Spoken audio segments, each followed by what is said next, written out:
Hi, I'm Christine Daigle. I'm Jena Brown. Live from San Francisco, it's Kevin Tumlinson. And I'm JD Barker. Welcome to Writers Inc. So right before we hopped on, I got an email from Amazon or from BookBub. They're doing a new BookBub like email announcement thingy that you can subscribe to now for books that just entered Kindle Unlimited. So if you've got a book you just put into Kindle Unlimited, they've got basically a mailing list now that they're putting together where they can notify people this book is brand new in Kindle Unlimited. Which Oh, that's Oh, cool. very cool. I think that could be cool. Like I tend to release everything wide, and then after 90 days, I put it into KU. So like Yeah. that gives me one more opportunity to blast that out there. But I just it jumped out at me just because it's BookBub doing something a little bit different because for like the last year or two, like it felt like BookBub's been kind of like on a decline, and it's nice to see Yeah, them pivoting a little bit. yeah. There was a point where I made back three times whatever I spent on BookBub on the feature deals or whatever, and now I can every now and then I'll have like a barely scrape by, break even kind of done. So Yeah, that's how my last few have been too, and like it just honestly turned me off to the process. Like it's not worth it if you're not making a guaranteed profit, and I definitely don't want to do it if it might be something that's in the red. Yeah. mhm. So Yeah. Well, all I right, definitely know a couple people I'm gonna shoot that information over to. So, Hey, I think cool. I think I have a little side news Oh, we that we like can side oh, throw out news. there. Yeah. So, side an news. author that we all know and love started his own Substack writing about true crime. Have we Oh, talked about that JD. yet? Oh yeah. No, we Um, haven't talked about yeah. that. So what I'm doing, all I'm doing is once a week I'm posting an article about an unsolved murder. Which I Yeah. was trying to find an angle that I could something I could do where I could hit Substack on a regular basis, that was fairly easy to do. And these are kind of fun because you read them. I'm trying to keep it under 1,000 words, so you can basically hear about some unsolved case somewhere. And like I comb these all the time looking for ideas for stories, and that's why I figured I'd Yeah. throw them out there. What's going on in the news? The actual news, the real news. Speaking of murders, ElevenLabs releases the Odyssey audiobook narrated by Sir Michael Caine's AI voice. See where the murder part comes in? They're murdering his dignity.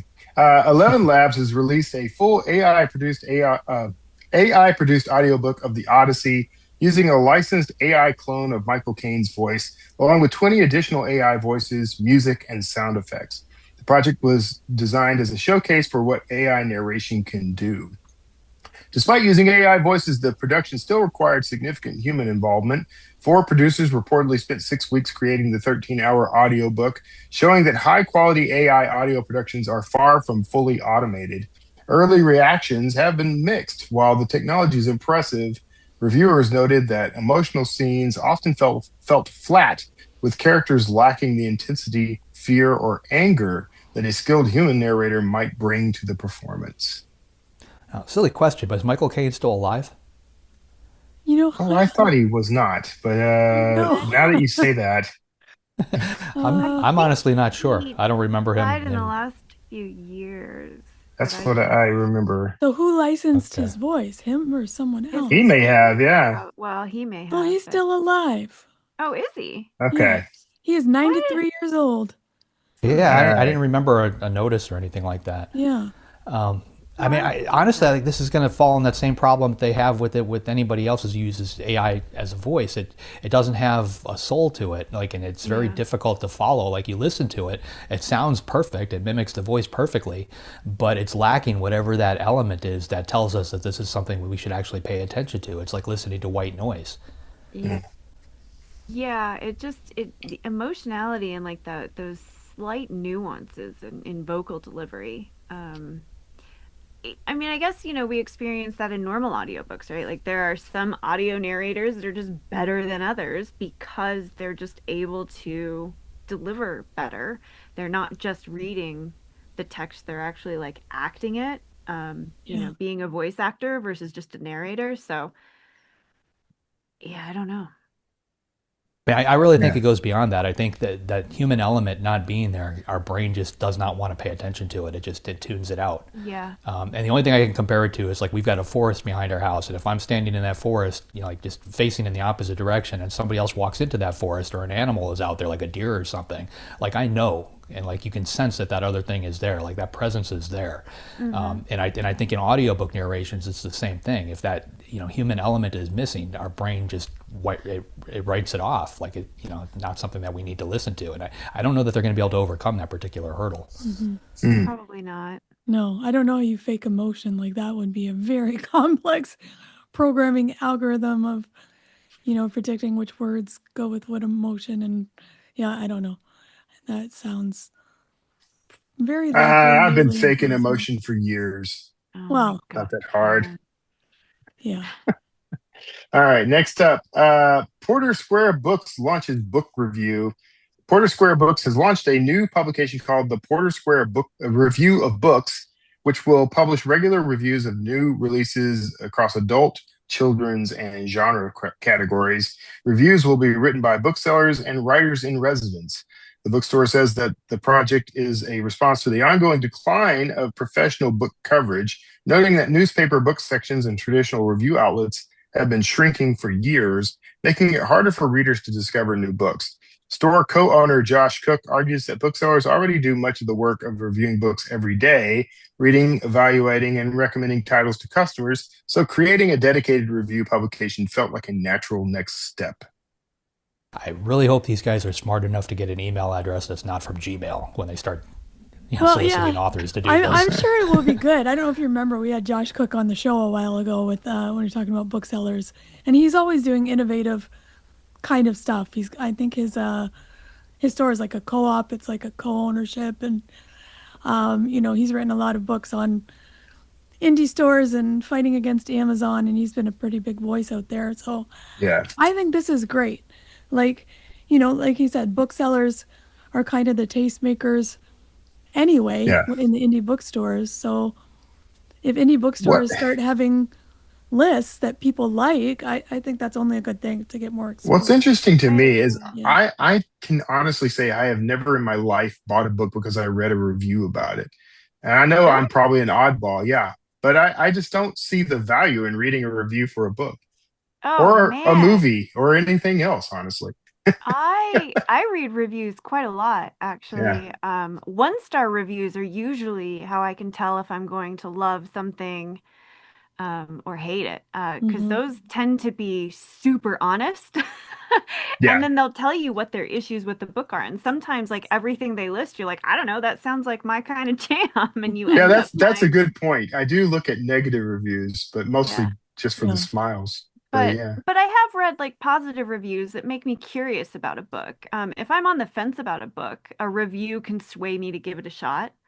Does it have to be a professional review, or would you? I read. That's what I'm saying. Yeah, that's what I'm saying. But I do enjoy the professional reviews. I think that they're kind of interesting to see.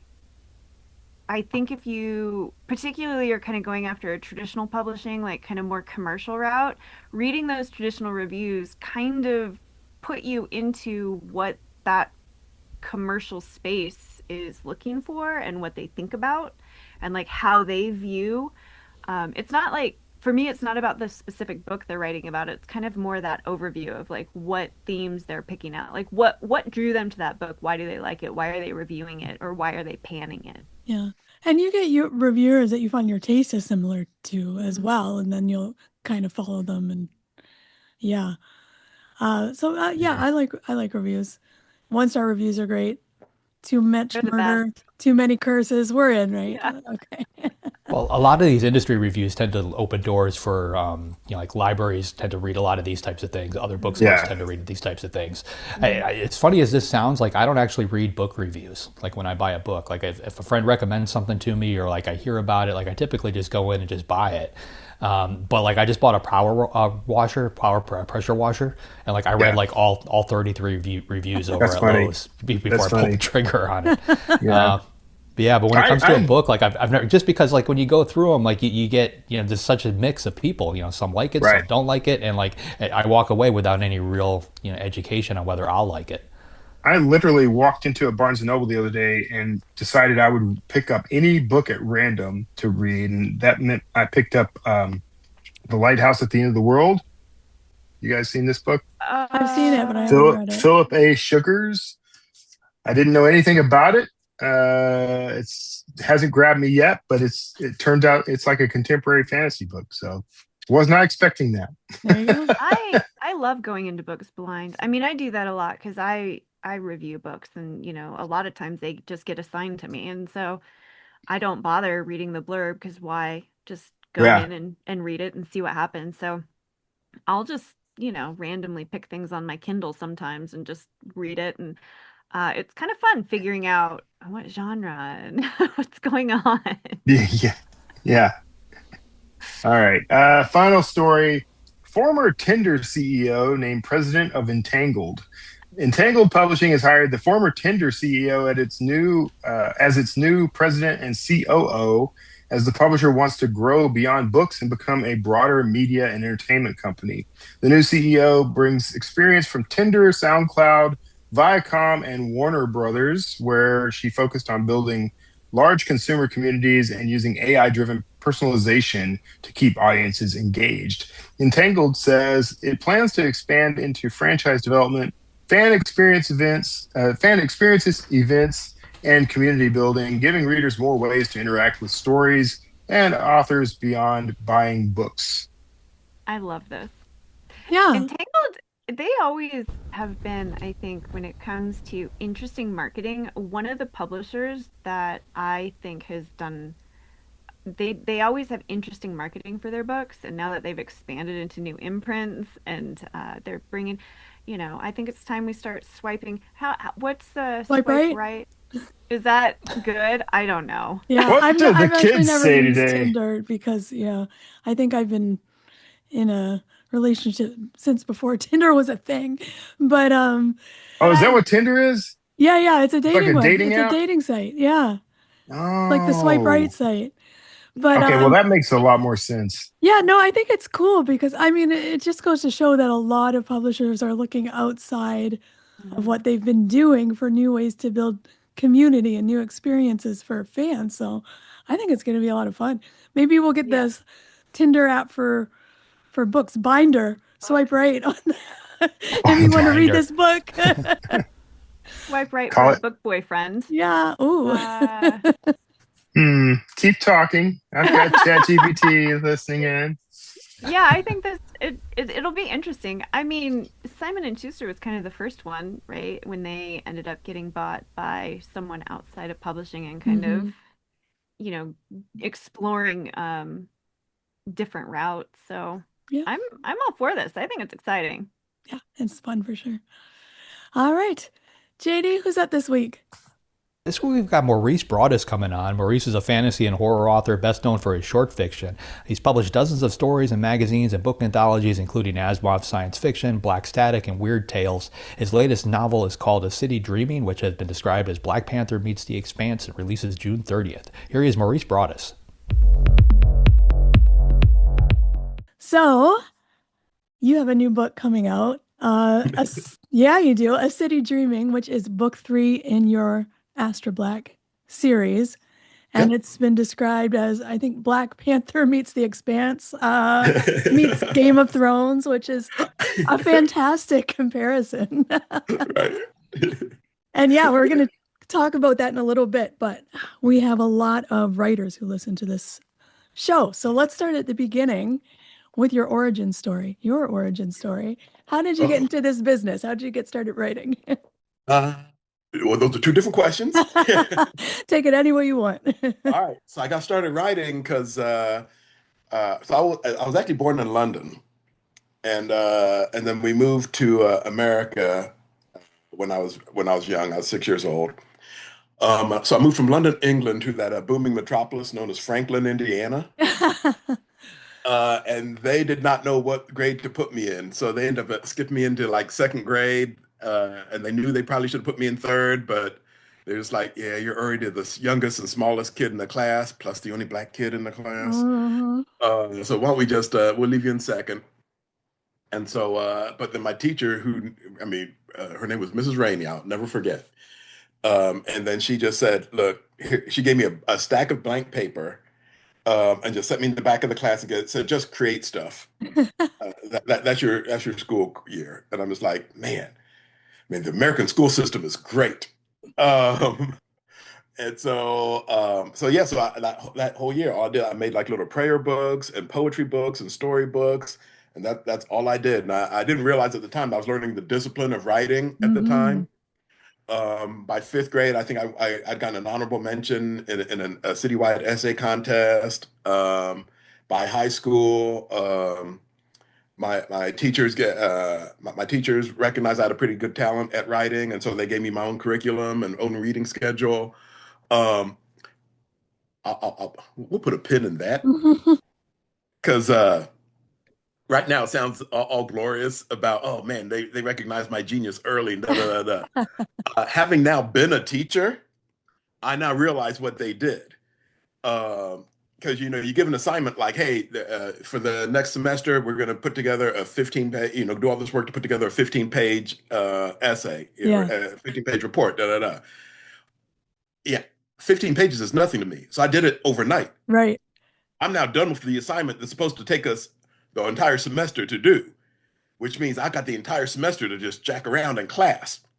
And they were like, uh-oh. Uh-oh. We got So suddenly I have a special curriculum that they want me to do. So I'm like, oh, okay. So looking back, I realized what was going on, but it's like, okay. I love it. It's differentiated instruction, giving you Oh, advanced oh, learning opportunities, right? hey, perfect, perfect.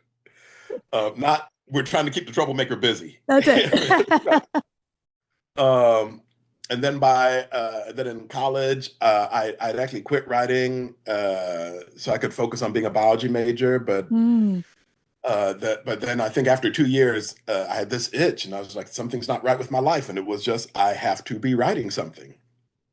And so I ended up using a lot of my electives to pursue writing classes. And I knew I was on the right track when I had this independent studies course, and they randomly pair you up with a professor. And I told him where I was in my journey and everything, wanted to be a horror writer and all that kind of stuff. And he's like, well, did you research us beforehand? I'm like, no, they pair us up randomly. And he goes, yeah, I did my dissertation in Stephen King and Clive Barker. And I was aw. like, oh, okay. So that's when I knew I was on the right track in as far as my direction of writing. So that was 93, and I ended up getting an honorable mention in the Isaac Asimov's undergraduate writing contest. Got an honorable mention for that. Um, that was 93. But so then skip ahead a decade. That's when I actually enter the business. I start going to writers conferences. My first conference was the World Horror Conference in 2002. I won an honorable mention in that contest too. There was a lot of honorable mentions along the way. So I'm close. I'm always so close.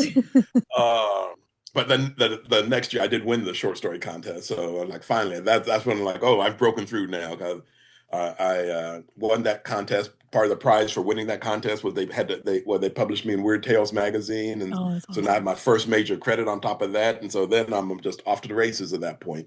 Yeah, that's amazing. So, opportunities to do what you were good at young, plus the Mhm. right mentor.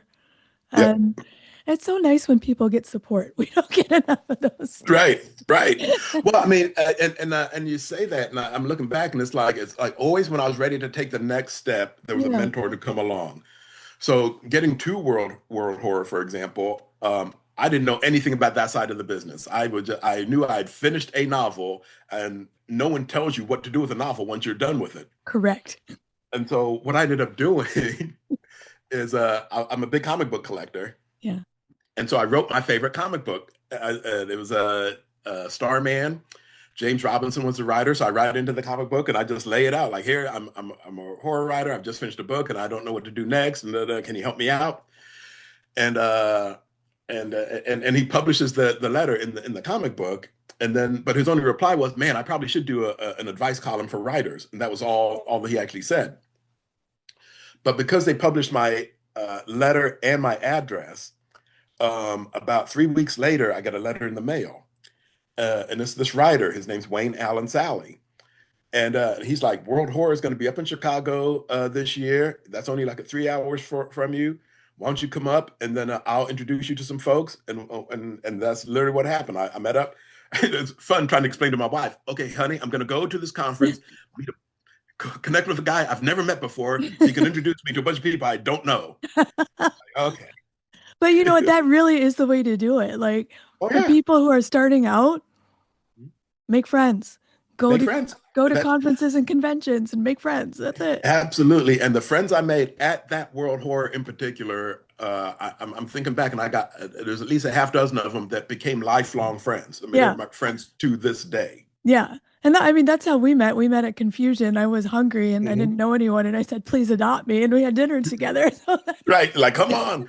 Because that's what happened to me. That's what happened to me at World Horror. Because all of a sudden, like Linda Addison's like, well, come on, have dinner with us. And I'm like, all right, who's us? And it's like me, Linda, Gary Brombeck, Tom Piccirilli. I'm like, y'all do know y'all are legends in the industry.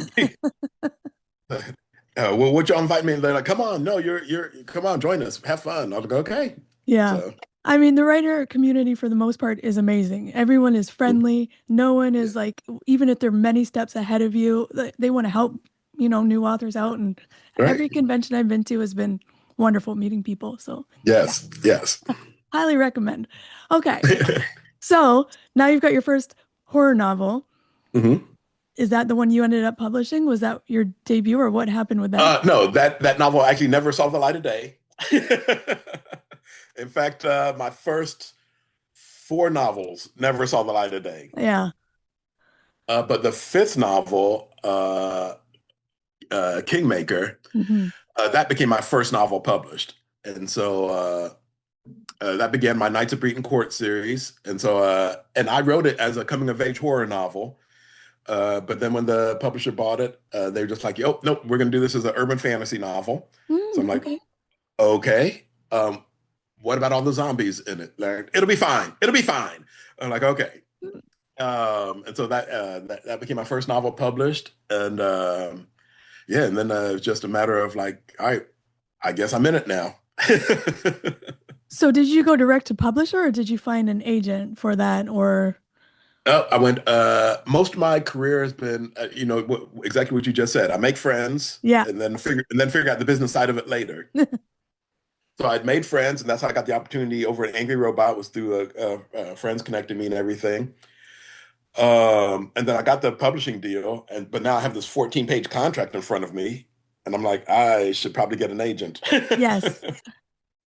And so I asked some friends of mine, about their agents, everything. They recommended me their agent, so I went with him for a while. And so we wrote together through that trilogy. And then not too long after that, I ended up switching agents because things had just sort of stalled out. I ended up switching agents, and then, but partly with the new agent is I got her because I was like, my next book out is going to be a middle grade detective novel, which is a huge break from my horror writing or urban fantasy writing. So we went out with that book. That was The Usual Suspects. And then that also began my side quest career in publishing middle grade detective novels on the side.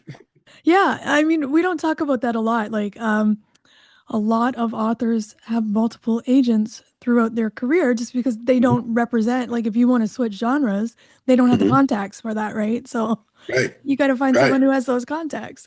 Yeah. Right. Because I mean, the agent's job, a big part of the agent's job is just relationships. Yep. And so one of my criteria with looking for agents was I can't have more relationships than you. Right. If I do, then I literally do not need you. Yeah. At least for that intro part of thing. And so me and my agent, and then the agent I've had since then, because my then agent, she retired for a while and then sort of passed me on to her best friend, which was handy because her best friend had heard all of my antics as a writer because they all talk. And so that way none of my antics would surprise her. Yeah. Because in between I had like what I call the interim agent between those two, and that did not last long at all. She was just like, I can't with you and your ways. I'm like, this is how I operate. So she's like, yeah. So I think that was the first time I was fired as a client. Yeah. Well, it is fun. It is a relationship like any other relationship. And, it Yeah, has to be a good relationship to has to be a get good your relationship business because together. you were literally business partners. Yeah.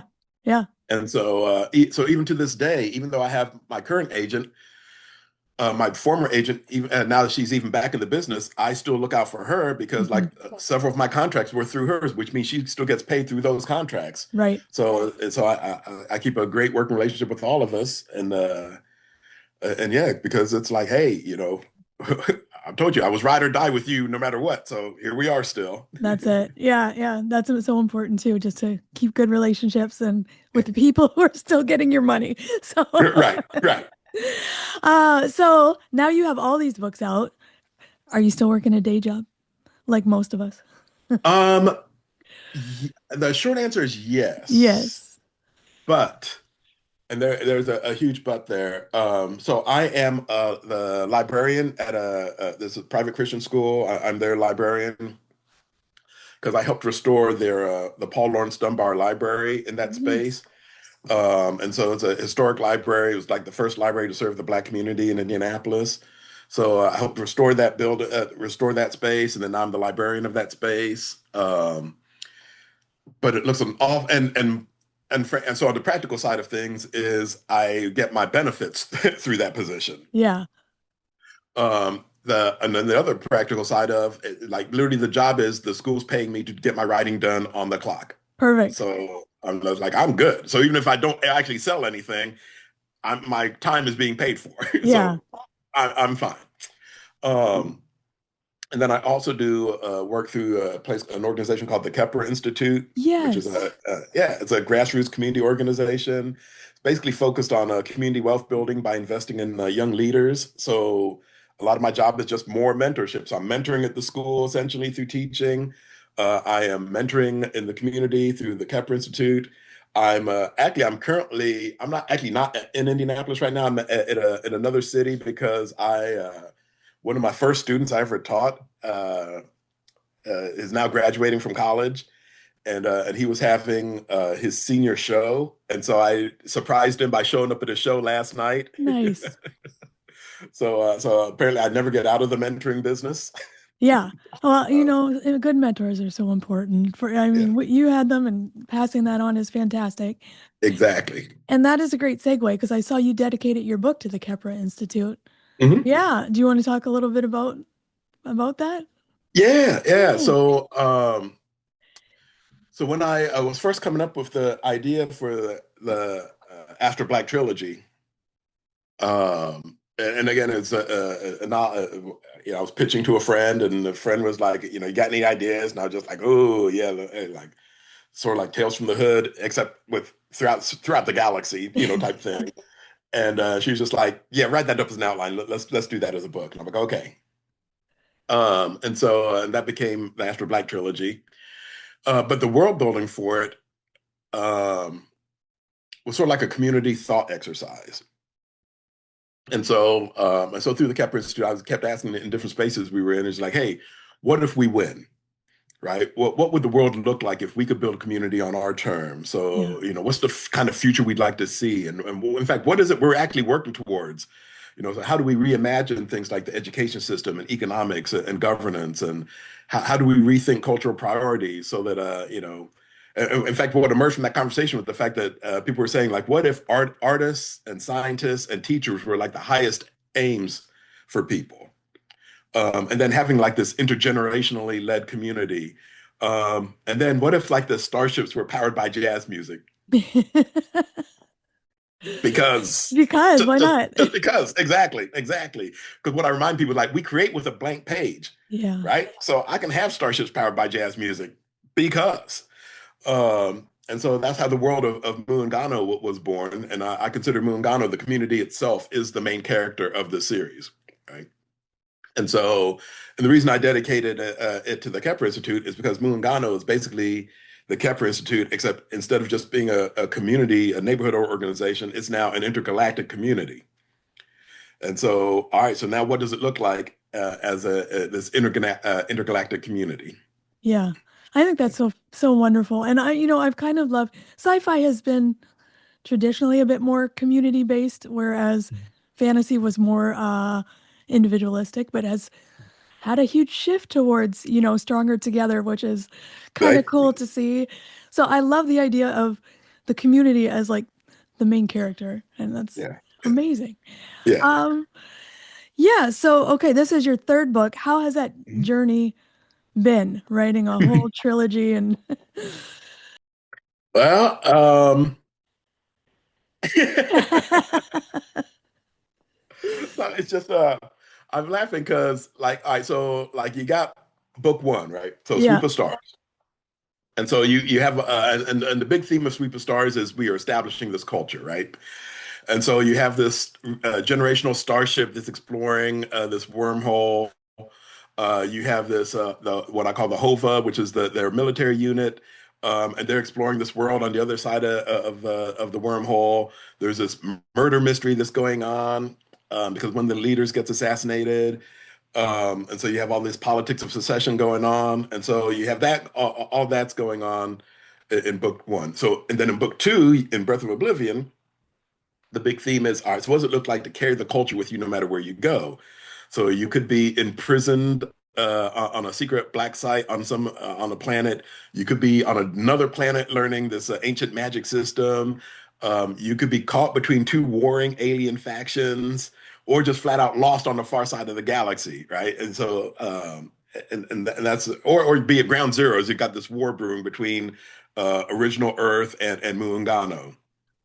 And so yeah, so I'm just like, all right, so book two, I'm just going wherever I want to go in book two. Book three comes around, and it's like, uh-oh, I have to wrap all these storylines yeah, up. Bring everybody back together, bring the band back together, and tie everything up in a nice, neat little bow. And then that was the part that I was just like, I have no idea what I'm gonna do to get all these, because like I said, everybody's scattered through space and time at this point. yeah, And I'm like, but then City Dreaming comes together, and so the major theme of it is, what does it look like to use your culture as a weapon of your chief weapon of resistance? hmm And so yeah, so the process is a matter of like, all right, how do we get everybody? I know you're over here.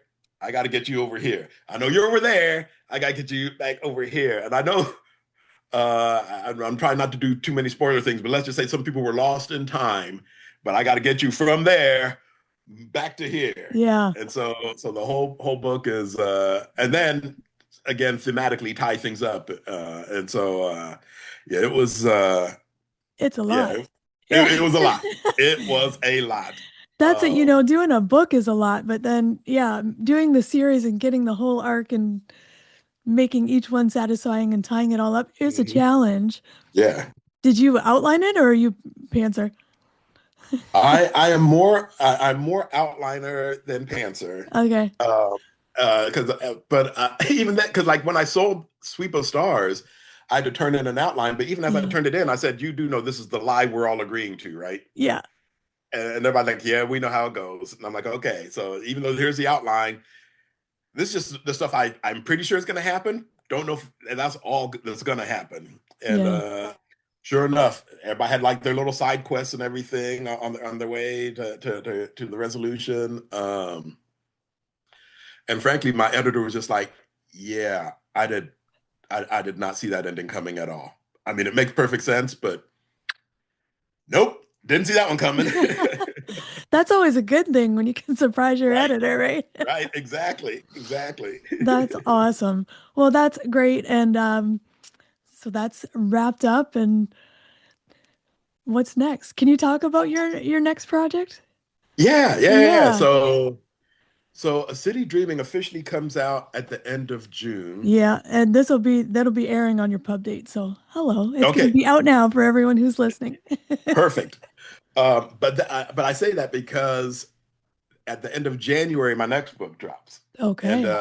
and so that's a sci-fi thriller.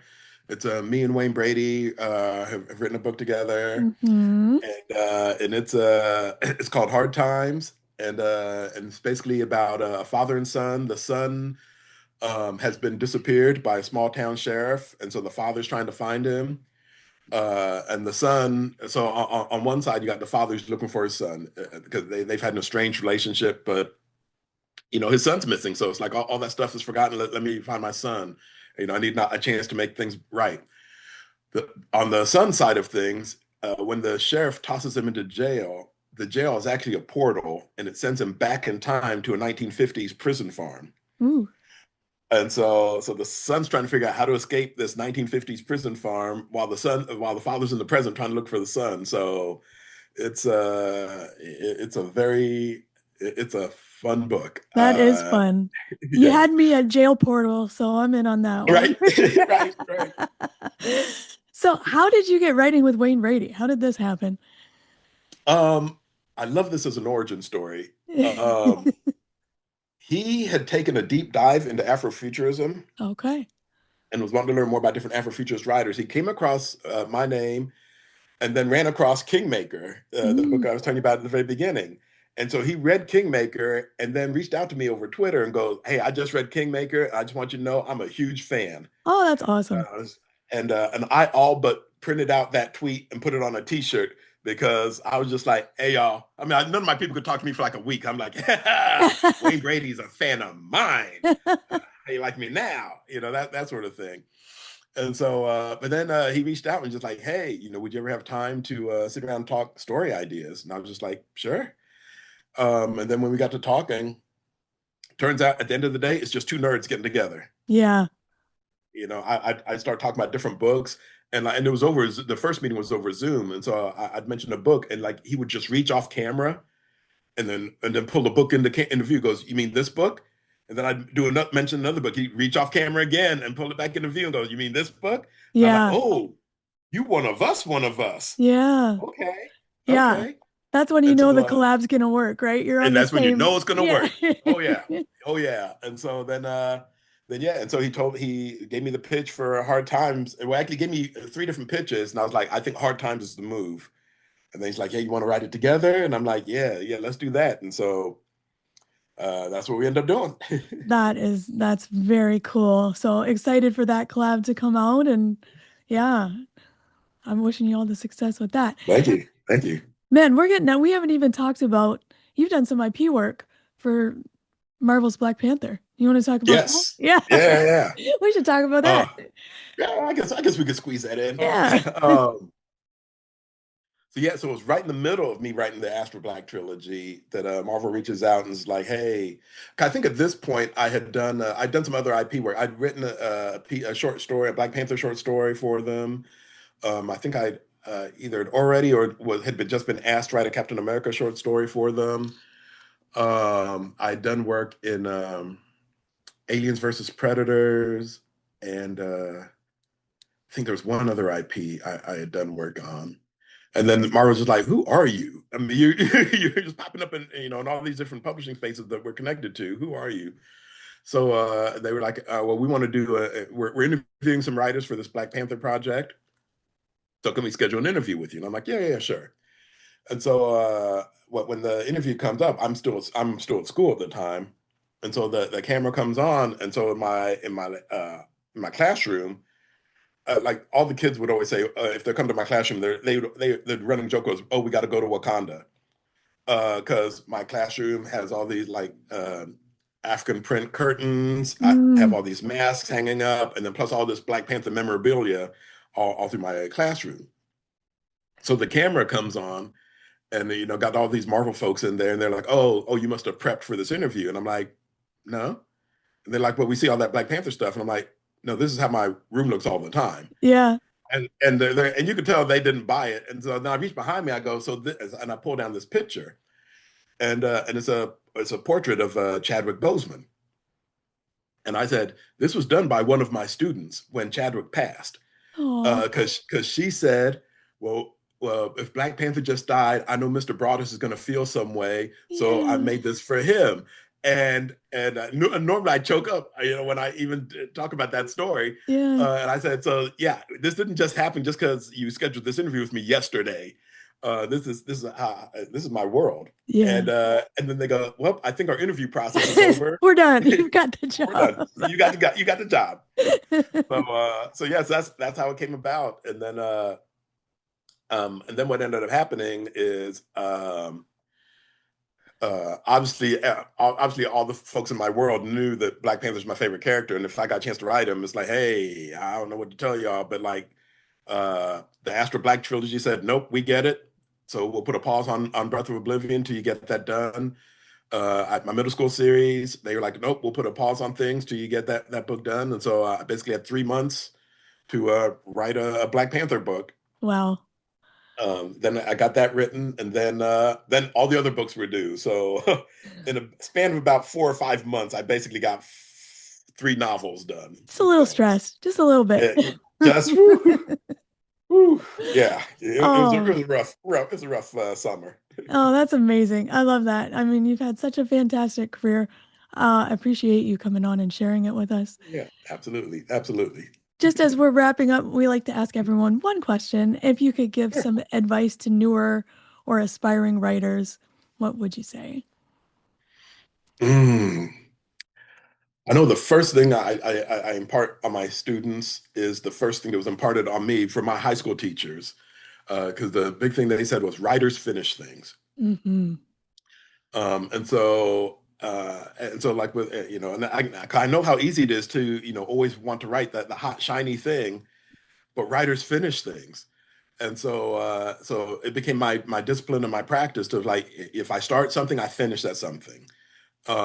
If I write a novel pitch, for example, and the pitch is usually like the first 3 chapters and an outline, once I send that in, I'm gonna go ahead and go and finish that book, because writers finish things. And so I have a whole trunk of just finished projects, because you have to have that discipline of beginning, middle, end, beginning, middle, end, beginning, middle, end, because that's how you move forward with things. So, and you get that practice down, suddenly this whole 3 books in a 5 month stand. I mean, it was rough, but I have that discipline of beginning, middle, end, beginning, middle, end. So I'm just like, no, I know how to do this, and I just got to learn to just trust that process. All right. So I love Maurice's philosophy on publishing: make friends, figure out business later. Yes. Yeah, What do you think about that? that's my whole operating system. I never think about business until we've already broken bread together. That is definitely how you do a conference. Yeah, Yeah, for sure. yeah. Yeah, I thought that That's was what, super cool. Go ahead, Kevin. Sorry.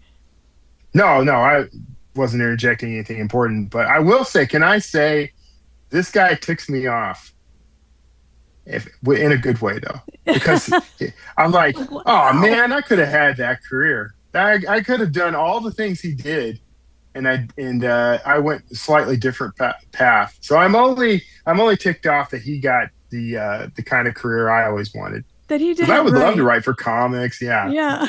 I yeah, he loved his did. story. He's just like, everyone supported me. I had great mentors. Hmm. Everything Yeah, worked out. I'm like, man, they put him in a corner at school and let him write books and stuff all day. I mean, did that happen to anyone else or any of you troublemakers who were done early and are like, here's a well, novel? yes, yeah, I did. I did. I mean, I did. I was constantly being put aside and told, here's some paper, here's some pens, go write something, draw something. Because I ended up in the alternative campuses every now and then. That's where you go when you're the bad kid. You get in trouble.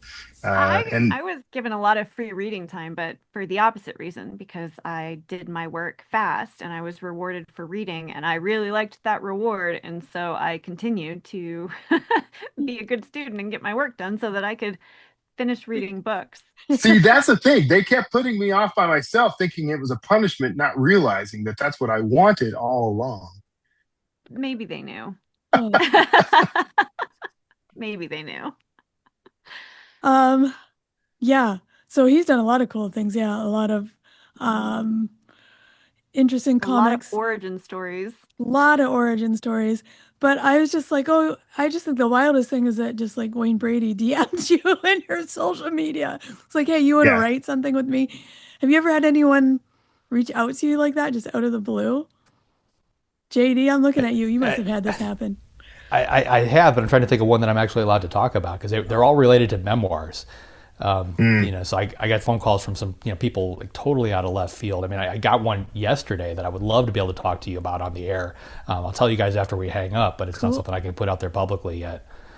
Just weird stuff tends to come out of left field, I think, in this industry. Yeah. Yeah. Have you ever Just had yesterday, any... I got contacted by James Patterson asking me to. He slid into your DMs? Oh, He slid I think into he my slid into my DMs. email, but I think he Hi, was a Kelvin. guy. Jimmy Patterson here. It went on for a while. Yeah. Perfect. That's cool. What IP work? Have we talked about IP work before? What IP work you would like little to do? bit. I can't remember. I think the Black Like what- Panther thing is hilarious. They just like called him in his whole classroom as Black Panther. Yeah. You got Yeah. the job. Yeah. I'm gonna have to decorate for the I- job I want. What job are we decorating for? Dress for I the would, job you want. I would write naked publicly if they would let me write for Spider-Man. I think that might be slightly brand incongruent. Because otherwise, I'm just doing it for free. But Right, if I and that's also if a they problem. let me write for Spider-Man, I'd keep doing it. Spider-Man would be cool. Star Wars would be cool. Although everyone's written for Star Wars, that universe is massive. Yeah, they're pretty We strict. talked about about. that. I'm still chasing X-Files down. X-Files Yeah. is super cool. You got a second chance at this now that they're Yeah, doing the they're reboot. rebooting. Yeah, no, I've got people working on that, trying to get me in touch with the right people to make that happen. Oh, that'd Yeah. be That cool. would be very cool. Can I write a guest episode? He's got to write a guest episode. Come on. Do you Come want to on. write for the show or like write a book based in the X-Files universe? No, I've already done that kind of thing. I would like to just write like maybe one episode, like a one-off episode. Yeah. That'd be cool. That'd be super. Either way cool. would be cool. I think we should bring back Twilight Zone or Outer Limits and just write some. new Yeah. episodes. They Black kind Mirror. of did. That's the Are you con- guys watching? Have you guys watched The Burrows yet? No. Not yet. like- Kara's watching it, but I haven't Yes, watched that's- it. The Duffer Brothers, that's like their latest thing. Apparently, it already got canceled because they pissed off Netflix and went to Paramount, and they can't. It's like it's their number one streaming show, and they canceled it anyway. Yeah. But they stole the Twilight Zone music, so like they open with it's a slight variation on it, but it's clearly from the Twilight Zone. Well, that's Really? I keep meaning to like research that to see if they got permission for that, Or or if if they it's in just did public it, or what the domain, deal or is. it can't be in public domain. It's not that old. No, I mean, because the movie is still new enough, I think, where it would keep that from happening. So Yeah. like somebody owns it. Yeah. But it could very well be that it's like such a limited number of notes that you can get Yeah. away with it. I don't know. Yeah. Yeah. Yeah. There's a show called The Boys on I Amazon love The Prime. Boys. Boys And is there's a great. superhero theme that plays whenever this character named Soldier Boy, who's basically supposed to be Captain America, Yeah. and every time he comes on screen, they play a theme that sounds a lot like Captain America, but then it sort of goes off like sour notes and stuff.